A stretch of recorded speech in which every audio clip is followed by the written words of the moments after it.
All right, my name is Michaela Ingram. I'm going to be doing our last speech for our Human Communications class. I have my note cards. Let's get rolling. Eyeshadow has been used for over 12,000 years. Think Cleopatra and the Egyptians, and not the bright blue eyeshadow that we had smeared all over our eyes at one point.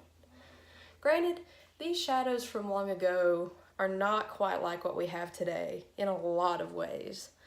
Although eyeshadow was in its most primitive state back then, the appeal it brought then has allowed it to stay popular even today. Most eyeshadows 12,000 years ago were made of coal, a blend of copper, lead, ash, and crushed and burned almonds.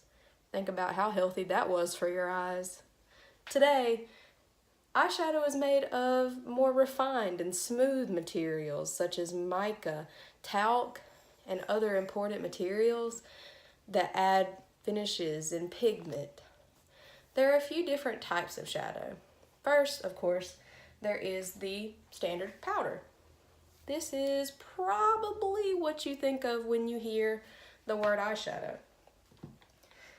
There are, of course, other mediums such as cream, which applies very smoothly, and liquid, which applies very smoothly as well. A fun fact, advancement in science has allowed cosmetology scientists to make a new eyeshadow that is a putty or a slime, and it also applies beautifully.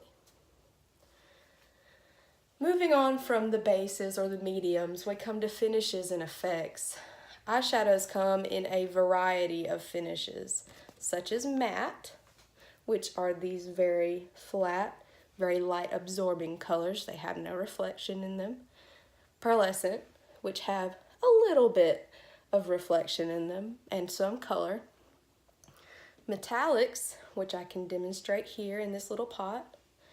And it comes off like that. You can very much see that there's some reflection in there, as well as when I do this, you can see that. Matte shadows are usually used first on the eye and are blended out to create a seamless look.